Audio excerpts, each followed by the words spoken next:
The Callisto Protocol was doomed from the moment it was billed as being made by the creators of Dead Space. A mixture of complacency, very high expectations, and, ironically, a fundamental misunderstanding of what made Dead Space special meant that the Callisto Protocol was always going to coast on the success of its spiritual predecessor. To add insult to injury, it also had a final boss that was reminiscent of someone like Frank Fontaine from BioShock, and its true ending was locked behind a paid DLC. I'm going to autopsy the failure of Callisto Protocol and why I'm still disappointed of it, so consider this a spoiler warning for Dead Space, Dead Space 2, and of course, the Callisto Protocol. It's not just a feeling I have that the Callisto Protocol was a failure, it was in terms of numbers as well.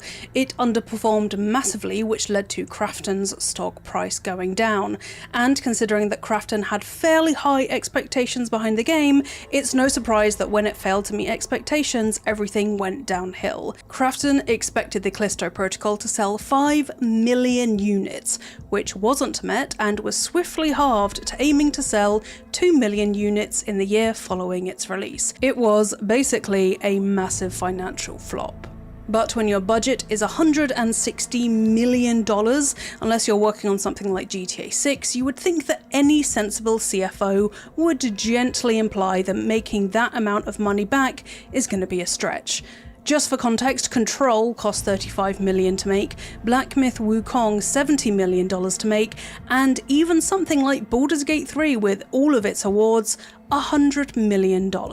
So spending $160 million on a failure like Callisto Protocol is embarrassing to say the least. Callisto Protocol's low sales were a result of its abysmal performance on PC with noted stuttering issues and mediocre reviews from both critics and players alike.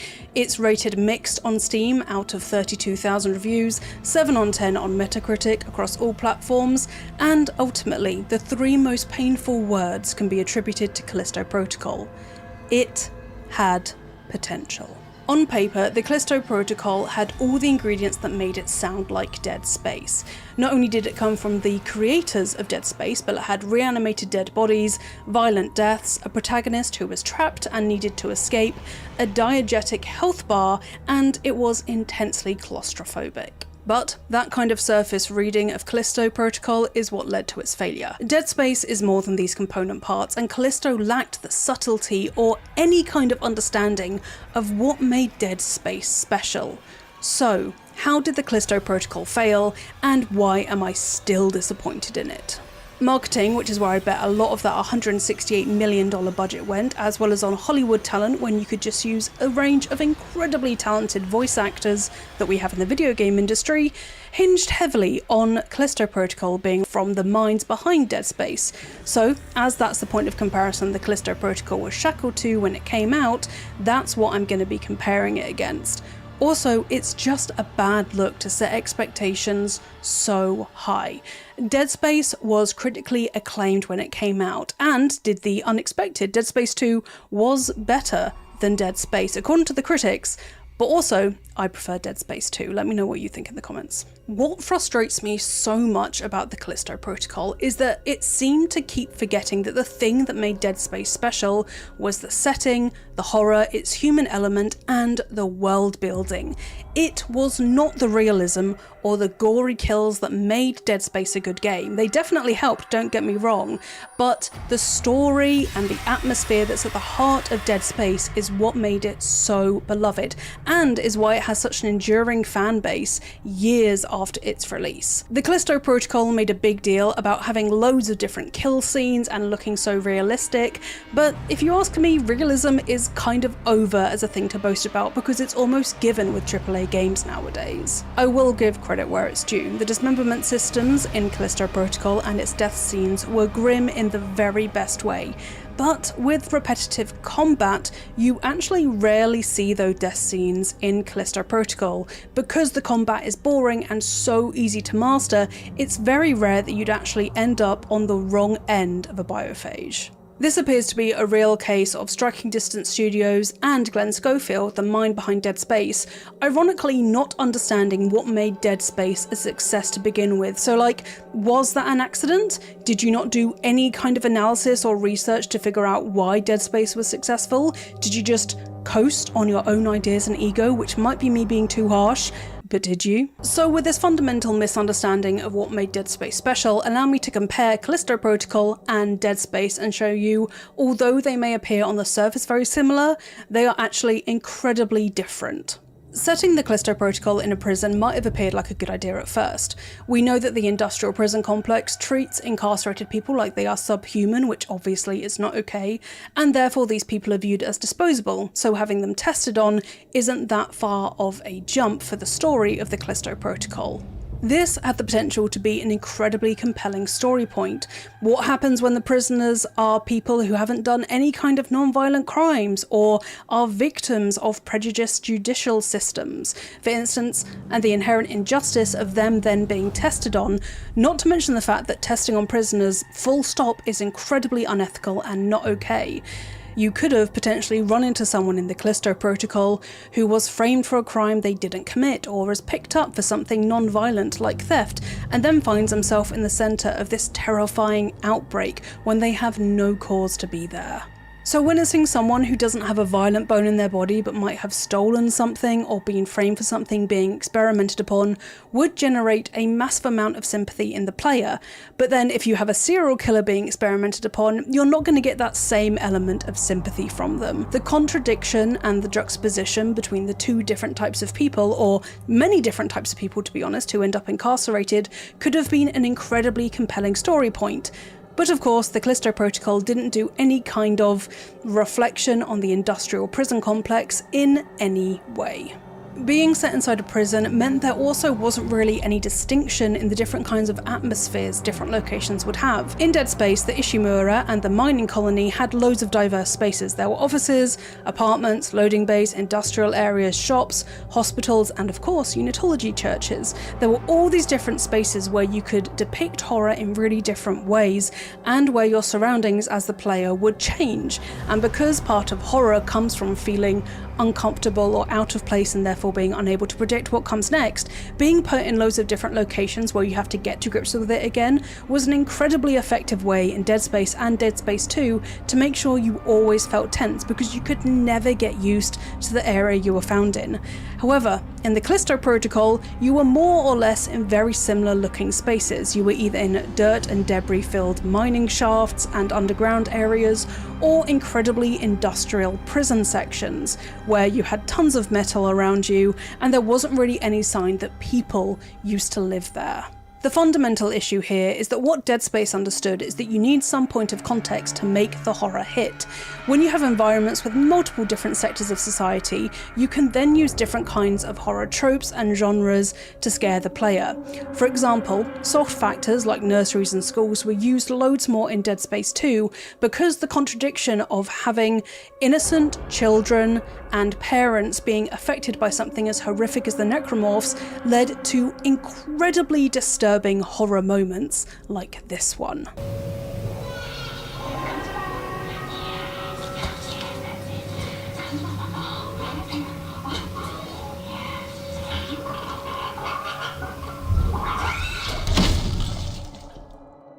And the same goes for Dead Space 1. All around the Ishimura you can see health and safety posters which, in hindsight and in an incredibly dark way, are strangely funny considering the amount of gore and destruction going on, that you still have these reminders to keep safe.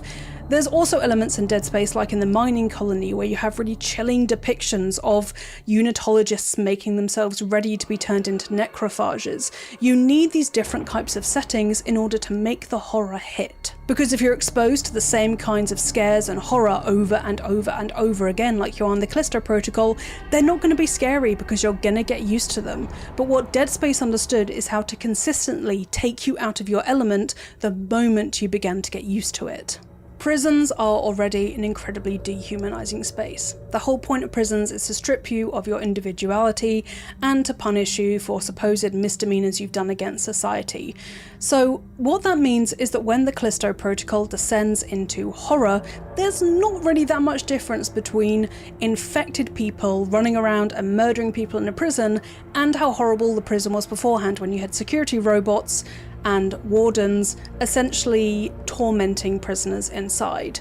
Not everything that ends up gritty and messed up started that way, and I'd argue it's way more effective to start with something mediocre and boring like the Ishimura being a mining ship and then having it descend into horror than starting with the already dehumanizing and frankly terrifying prison system. Another way the Callisto Protocol failed to understand the horror of Dead Space and why it worked so effectively is the effect that it had on humans, the people who survived somehow and were still alive. In the Callisto Protocol, apart from Elias, you don't really run into any NPCs who have somehow survived the outbreak, as it were. However, in Dead Space, when you're walking through the Ishimura, you do find a collection of survivors who either end in horrible, disgusting ways because they're preyed upon by necromorphs, or survivors who have become affected by the marker and have descended into this kind of dementia, paranoia, and frankly do really messed up things to other people who have somehow survived. The concept of humans doing things that are just as horrifying as what the necromorphs or the biophages are doing is really important, so that you recognise and are kind of jerked back into that space of realising that it's not just the infected that you have to worry about. Another important thing to consider with the human factor is it's often that the human factor is why infections were pursued in the first place. So in Callisto Protocol they wanted to accelerate evolution, which is so boring, but that's why they experimented on prisoners, and then that's why the infection broke out. However, in Dead Space, you had the unitologists who were trying to create convergence so that war, suffering, and pain would end because humanity was amassed into a single organism via the markers. That loss of individualism and it being for supposedly good means is so much more interesting and terrifying to behold than just accelerating evolution, which you don't really have any kind of grasp with, especially as there's the inherent understanding that accelerating evolution isn't going to apply to anyone in the secret society that was at the root of the Callisto Protocol. Whereas you can make the argument for Dead Space that unitologists, no matter what level of unitologists they were, would all, supposedly, benefit from the convergence because they'd all be one. I just thought the accelerate evolution was such a stupid plot point, and it just made me lose any kind of respect I had for the game left. When I was writing this, I compared the opening of Dead Space and Callisto Protocol to see how they shaped up. The thing about Callisto Protocol that I quickly realised is that there's no descent. It's as bad as it can get already. The Ishimura was bad when you boarded it, but there's tension because apart from everything being a mess and everything being deserted, it's just empty. There's no bodies and you only kind of grasp what's going on when the necromorphs attack you. There's no fires, no barricades. As far as you're concerned, everyone's just disappeared. However, in the Callisto Protocol, when Jacob wakes up, there are already barricades up. There's nowhere else to go. There's nowhere worse for it to get. You essentially miss all the interesting bits in the Callisto Protocol because you were anaestheticked up to the eyeballs and were unconscious. So there's nowhere else for it to go. There's no more descent to witness. Things are already as bad as they're gonna get. However, in Dead Space, you arrive 2 days after the necromorphs have infiltrated the colony and 1 day after they've reached the Ishimura, but what that means is that there are still survivors. There are still ways for you to see humanity being extinguished. There are still ways for things to get worse. This is exemplified even further by the kind of weapons that you're given at the beginning of each game. At the beginning of Dead Space, you literally cannot do anything. You can only watch as Chen gets killed and the monsters advance on your colleagues, and then you just have to run. You don't have any kind of weapon until you make it through that corridor of necromorphs trying to take you out. You are forced to flee and be prey for a second because you can't fight back. However, in the Callisto Protocol, you're immediately put in the driver's seat in terms of being able to hurt people. There's no tension, no dread, just immediate threat, no kind of anticipation of the threat, no dreading what's going to happen next. Because in the Callisto Protocol, you're immediately given a shank. You immediately have a way to defend yourself, and even though the time in Dead Space is so finite that you don't have any kind of weapon, it's still really important to make you feel that kind of vulnerability. In Callisto Protocol, when it comes to the combat, at the very beginning, after the first encounter in the tower, you have one other fight with an infected, but no enemies swarm you. Crucially, you're given time to recuperate and catch your breath. But not in Dead Space. You immediately flee and are chased. You have no, ironically, space to catch your breath. You have to keep running. In Callisto, giving you this space makes you not only take the time to get your mind back together and to cool off, but it then kind of sets the scene for what's going to happen for the rest of the game. You're not put in that space of threat when it comes to the infected. You are always given the tools to make your way out, whereas in Dead Space it always feels like you're just one badly timed reload away from being stabbed in the chest by any one of the varieties of necromorphs they have. Another thing that the Callisto Protocol fundamentally misunderstood when it comes to Dead Space is that Dead Space's horror was far more than just scary beings advancing on you and wanting to kill you. You heard horrific voice lines from crew members who were still alive, but dismembered and clinging on and begging to be saved. However, in Callisto Protocol, you don't meet any NPCs who stick around apart from Elias at the beginning, and because there are none of these voice lines of people who have survived and want to make it through apart from a very brief encounter with the security robot, there's no people to add weight to the setting. There's no survivors that you could save, there's no people who you could witness experiencing an end that you could also very much be going through very soon. As I said before, imagine meeting someone who is convicted of a non-violent crime being caught up in all of the horror, someone who has no idea how to survive. Then contrast that with someone who may be very used to being violent and getting their way through being violent, a serial killer perhaps.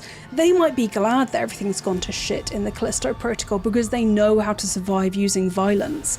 That kind of horror would be so much more effective than what we got in the Callisto Protocol, which was just enemies relentlessly coming at us, and I will get onto the enemies in just a second. The merciless security robots versus survivors in the Callisto Protocol could have been formidable writing. Just think about the androids in Alien Isolation. They weren't threatened by the xenomorph in any way and provided their own kind of horror when it came to running into them as Ripley. They didn't care that you were a survivor. They didn't care that the entire space station was being ripped apart by a single xenomorph. They still turned against you, and knowing that these things that were supposed to help you were being turned against you was part of the horror in Alien Isolation. And that's doubly the case in Callisto Protocol, when the security robots have no trouble taking out infected. Imagine what it would be like if they were on your side, but they're not, and that's part of the horror of the Callisto Protocol, or part of what it could have been. The combat in the Callisto Protocol was terrible. A dismemberment system is one thing, as is the dodging/parrying mechanic that they had, but that is not enough to carry an entire game. You need story to drive you through, whether that's done via missions and exposition and audio logs, or, like Soulsborne's, in the design of the world itself. But going back to the combat of Callisto, there's no vulnerability in the gameplay at all once you learn its very easy combat system and get the hang of it. If you played Callisto Protocol, think back. How did it feel to fight in Callisto Protocol? Fraught? Tense? Always on the edge like in Dead Space? No. It was lumpy, boring, and predictable. Basically, it was a slog.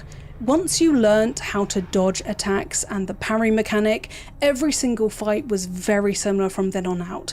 There weren't any kinds of enemies that mixed things up. Even when you came to the blind enemies that you had to sneak around, you still just had to kind of stab them in the back to kill them. There was no new combat technique you had to use. But when you compare that to Dead Space, you had so many different kind of necromorphs who would challenge you in different kinds of ways, and they would combine to create an entirely hellish combat experience. Not just the types of enemies, but the way they behaved in Dead Space was incredible as well. They were unpredictable and very sneaky. At some points they were poised to surprise you and to jump out of walls and vents, but at other points you would see them in the distance and they would see you and they would just disappear. There's something to be said for enemies that don't run at you, that just let you know you're there and then go on their merry way. The dread of knowing that there's a necromorph in a certain level that you haven't killed but you've definitely seen is what made Dead Space incredibly effective horror. Again, that anticipation and dread was there. You know where it wasn't? Callisto Protocol. The Callisto Protocol enemies were, broadly speaking, 28 days later zombies. They run at you, you avoid them, you kill them. That's basically all there was to it. The melee of Callisto Protocol was meant to make it scary, but really, there's not as much threat there.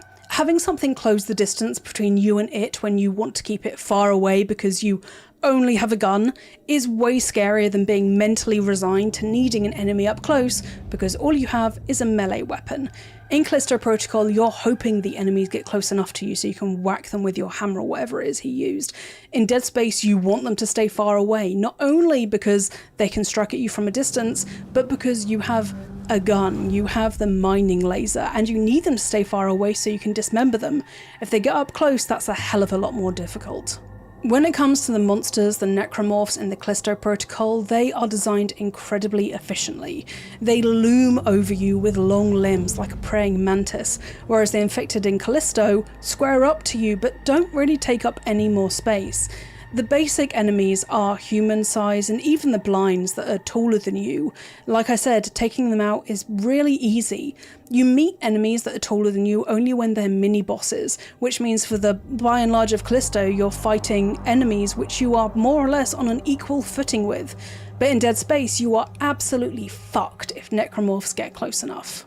I now need to talk about the narrative. Speaking as someone who loves an audio log, who loves a note, the story in Callisto Protocol was massively lacking.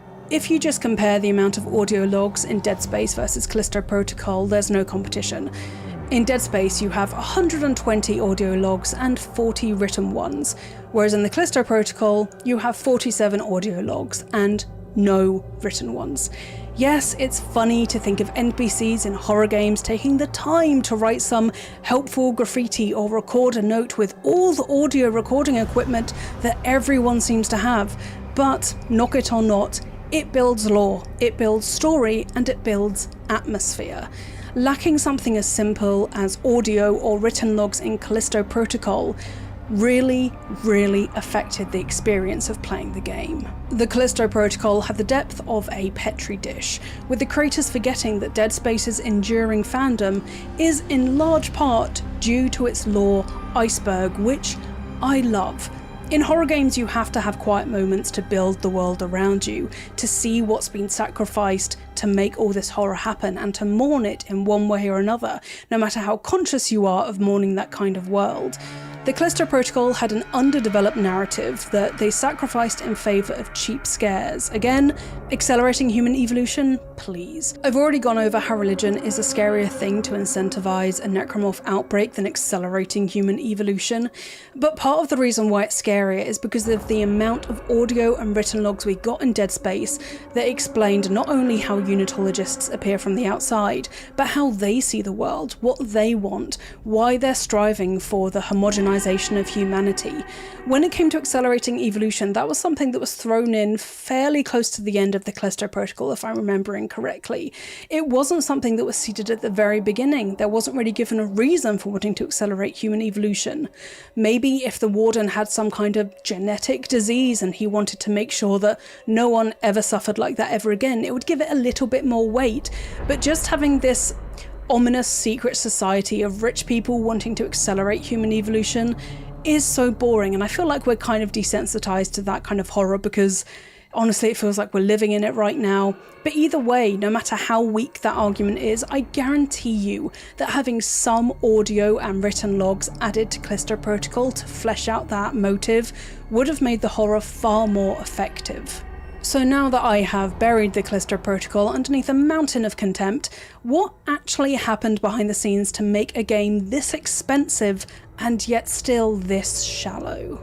So from what I've read, the end of the development of the Callisto Protocol was a mess, which was a warning sign as to how the game would end up. I've explained in this video how the Callisto Protocol fails to piggyback on the success of Dead Space in what I hope isn't a too condescending way, but what if I told you that piggybacking was in the history of the Dead Space franchise as a whole? The The story is, according to the designers Ben Wannat and Wright Bagwell, EA had not been keen on producing original intellectual property, but the studio was pursuing an idea of making a second sequel to System Shock, the spiritual predecessor to BioShock by the way, and at the time, the vice president and general manager Glenn Schofield had been trying to get EA to let them pursue this sequel. According to Wannat and Bagwell, not only did Resident Evil 4 alter their ideas for the System Shock game, but it also helped Schofield to convince EA to let them pursue a new title, and that title became Dead Space. Right from the very beginning, although Schofield had the foresight to see that an action horror game was more than possible because of the success of Resident Evil 4, I wonder if this lack of reflection on why that was successful affected how the Callisto Protocol was developed. So even Dead Space piggybacked on the success of Resident Evil 4. It saw that the horror action genre was succeeding, and Glenn Schofield wanted to emulate that, and so Dead Space was born. It's possible that relying on the success of previous titles is something that ended up coming to bite Striking Distance Studios in the butt. When the Callisto Protocol was announced, a lot of its marketing was around the fact that it was from the creators of Dead Space, and I wonder if this same kind of piggybacking attitude caused the creators of Callisto Protocol to be almost complacent in what they were actually producing, because they were too busy focused on the success of Dead Space, rather than why it was successful. Behind the scenes of the creation of the Callisto Protocol, there was a lot of pressure being put on Striking Distance by Krafton. Krafton had recently gone public, which put a lot of strain on the company and the board of directors, which was then passed down to Striking Distance, who were making the Callisto Protocol. Callisto Protocol was also being worked on during the COVID pandemic, which had effects on its staff, and I wonder if also behind the scenes, the vision for the Callisto Protocol. And Schofield said that he had a studio of 200 people, but 10 to 20 people a month were getting sick, and they were getting sick for weeks. Sometimes their whole department for VFX would be out, or the whole animation department. And then on top of that, in 2021, Striking Distance had what he called the Great Resignation. It was an incredibly competitive job market for employees, which led to 49 people quitting Striking Distance Studios, leaving for salaries that were $10,000 more than what they were getting before. Schofield says, frankly, 2021 was the worst year of development of my life. Because all these staff were leaving and having to be replaced and staff were out sick, I wonder if that meant that when the Callisto Protocol was being created, there was not only obviously intense stress behind the scenes, but a disconnect between what was actually needed in the game versus what could be made with such a stretched workforce. What I've learned from the Callisto Protocol is that seeing "from the makers of X" in a tagline for a new game is a warning, not a celebration. It doesn't necessarily mean that the people working on the game understood what made the precursor successful in the first place. And yet, I am still disappointed in the Callisto Protocol. When the Callisto Protocol was announced, it was greeted with a huge amount of excitement from both the games industry and the fandom, and I was one of those fans. There was so much promise, and from the first glimpse it looked like we'd be getting a spiritual successor to Dead Space. But that idea was about as doomed as Jacob coming face to face with the biophage.